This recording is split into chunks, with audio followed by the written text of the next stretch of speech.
Giraffe, we know that this journey that of course is a fruitless one, that Justice Omotosho has embarked on. Today again we can see Mazi Nnamdi Kanu raving into the Supreme Court of the Federal Republic of Nigeria.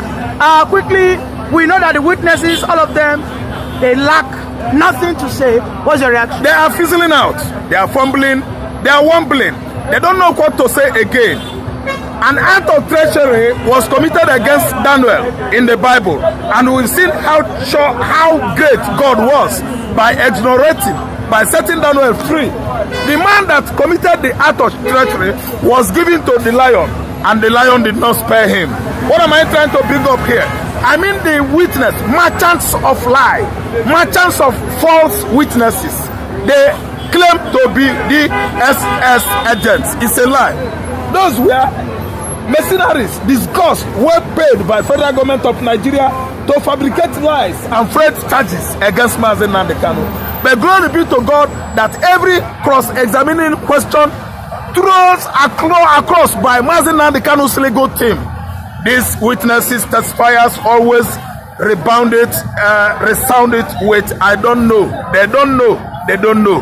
Why are you coming forward to testify in the court when you don't know? You actually know you don't know. You are coming forward without backed up documents, without crystal clear evidences, witnesses, material examples of what you are witnessing or testifying for against this young man. See, let me tell you, it has gone a long way that this current judge, Justice Omotosho, has actually given it to Mazi Nnamdi Kanu that financial incentives in billion should be paid by federal government of Nigeria to Mazi Nnamdi Kanu for discrediting his father's palace in 2017.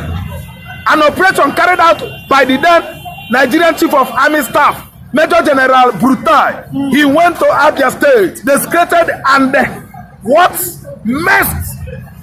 committed an act of sacrilege in Igbo land by discretion of Mazi Nnamdi Kanu's father's palace, killing 28 followers of Mazi Nnamdi Kanu, which has caused the man the trauma, the woman, Mazi Nnamdi Kanu's mother, the trauma that led to their eventuality.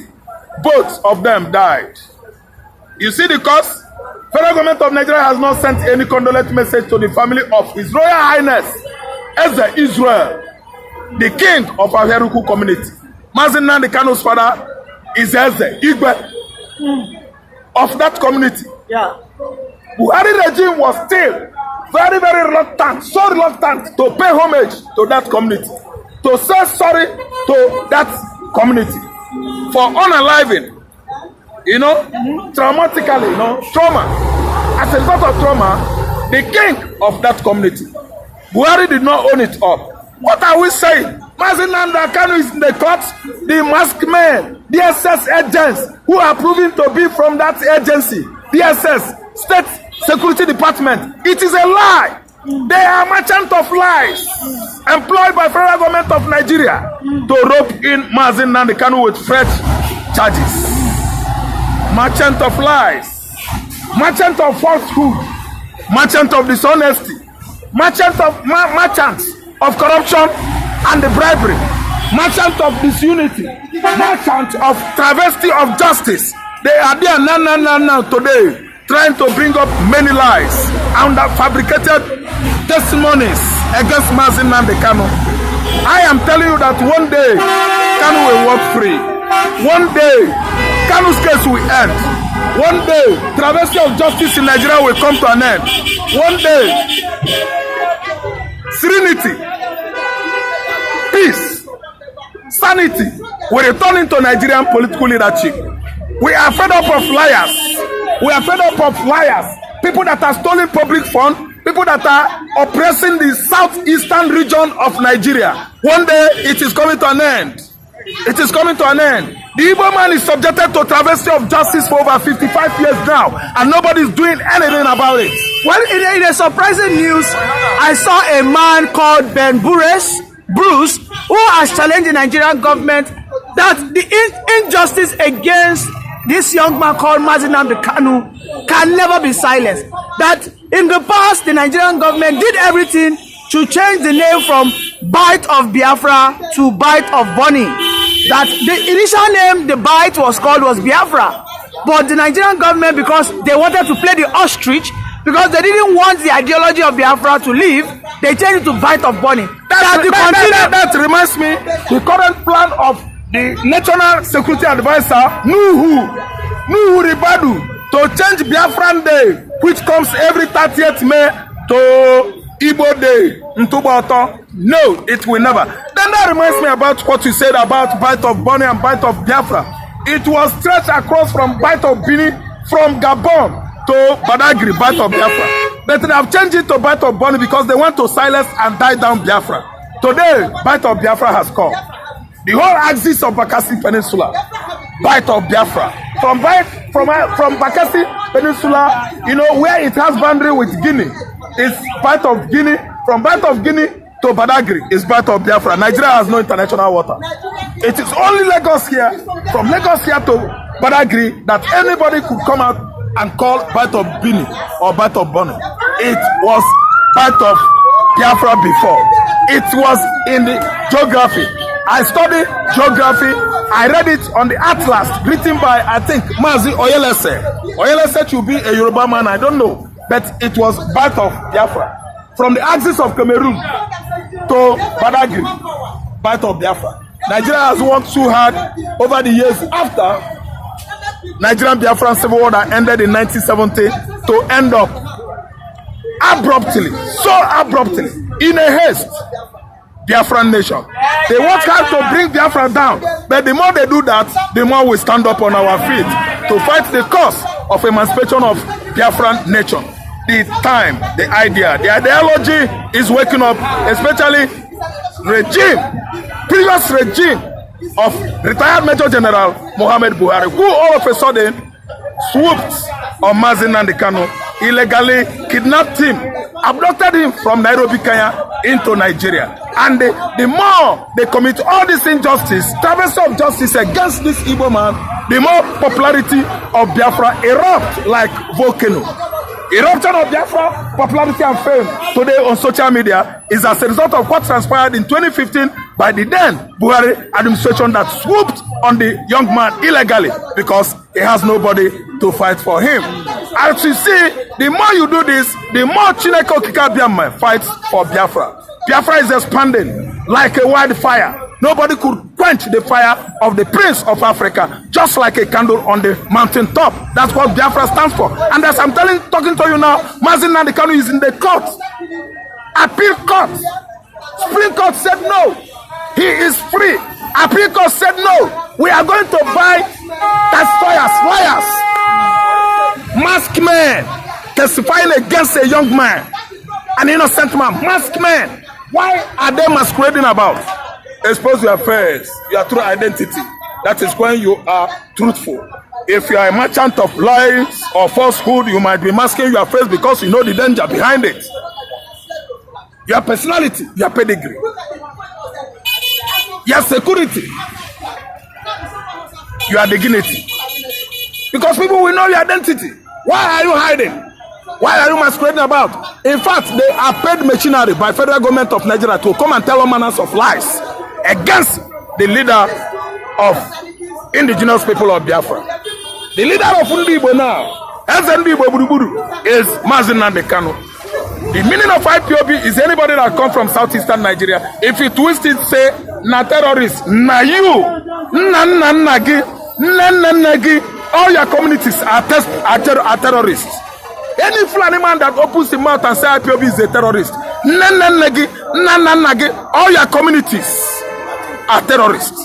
But we know the Fulanis are still standing on that order that anybody that supports the Biafra or that supports the release of Nnamdi Kanu is against this country. Thank you so much.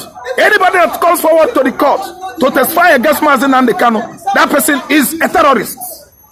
Any judge, any justice in Nigeria that is playing Ururu in the court to jail Nnamdi Kanu is a terrorist. But the owners of Nigeria are telling that anybody that supports Nnamdi Kanu, on the other hand, nobody's an owner of Nigeria. Nigeria was a country bought over in the year 1914, 111 years ago, by Lord Lugard and his wife Florence. The name Nigeria was given at the confluence town of Lokoja, the current Kogi state, without Igbo man presence, without Yoruba man presence, without Hausa man presence. And by the way, you are claiming that Fulani is the owner of Nigeria. Mind your statements. They are visitors. The owners of Nigeria are Wa, as in Bia, that is Yoruba. Zo, as in Bia, that is Hausa.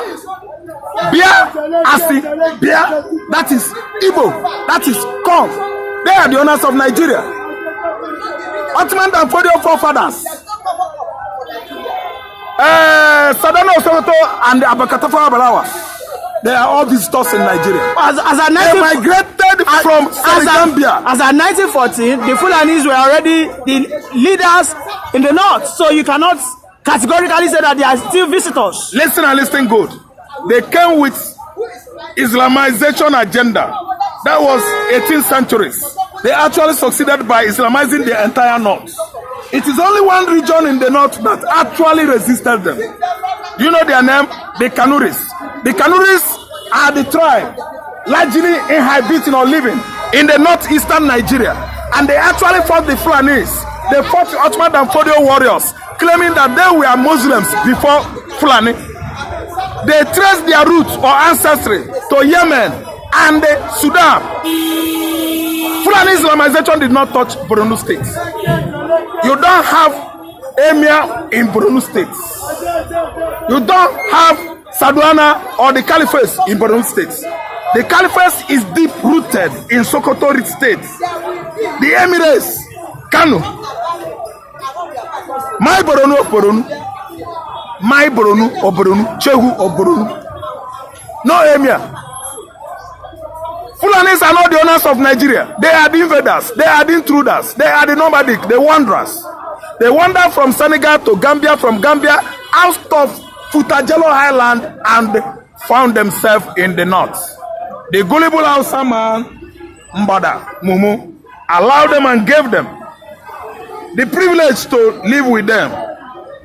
Gradually, they planned it so perfectly, giving Hausa men their beautiful Fulani women. From there, they captured the Hausas through the process called sex evangelism. That was when they actually brainwashed the Hausas, the original owners of the land, that their religion, Islam, is better than Hausas. From there, they mounted on the Hausas, became the emirs. All the Saduanas, all the emirs in the north are Fulanis. All great politicians in the north are Fulanis. And they subjugated their Hausa counterpart to all manners of slavery. Today, it's Fulanis that are governors in all the states of the north. Tell me a governor that is from Hausa ancestry. Tell me. There's none. None. Governor of Bauchi State, Fulani. Governor of Kaduna State, Fulani. Governor of Kano State, Fulani. Governor of Sokoto State, Fulani. Governor of Katsina State, Fulani. Governor of Adamawa State, Fulani. Well, Mr. Raf, Fulanis are visitors. We have Wazobia, Yoruba, Igbo, and Hausa. Well, as we come to the end of this program, I think at this stage, the lasting hope that I feel Mazi Nnamdi Kanu has is if maybe Ebola Ahmed Tinubu considers him and probably releases him. Will that be a welcome idea from you? Anyway, when you talk about consideration, I will tell you that I stopped 3 seconds breathe. I held myself, my breath, because I actually know that no man can actually sway justice for sake of tribal antagonisms or because of money. Money cannot buy justice. What can only buy justice is respect of law, rules, and regulation of a particular contraption you find yourself. If you actually maintain the law, you are the best lawyer. Mazi Nnamdi Kanu is not going to be pitied by anybody. Why? Why allow him to stay there all these years if actually he is someone with pity? He doesn't have pity because he's not pitying Nigerians. Even Yoruba, his people, they are all suffering and smiling. So no consideration from that man you call your president. He's not considering Mazi Nnamdi Kanu. He is not considering Yoruba his people. I don't see the reason why he has that kind of consideration for an Igbo man that has been put in one place for over 48 months now. Forget consideration. The law of the land has actually vindicated. But I'm sure that you know that Tinubu might want to use him to win elections. Oh, okay. Politically, you mean it. Political consideration. You want to use Mazi Nnamdi Kanu to run presidential campaign of 2027. But if that could be the case, I will actually tell you that, well, Ndi Igbo, we are feeling bad, neglected, and looked down upon. If he uses Nnamdi Kanu to win election or to win the hearts of the Igbos, I don't think all the people of the southeastern Nigeria could concur to that kind of intimidation. If he does that, it's still an intimidation. If Tinubu uses Nnamdi Kanu's release for political purpose, an intimidation it is. Bayononuga, where are you? I'm still referring to you, Andela Alake. You are just there giving Tinubu wrong advice. I'm telling you that nothing that has ever beginning on earth that does not have end. Everything in life is subjected to end. I rest my case here, Mr. Nee. Thank you very much. Being that James Omotocho is tired of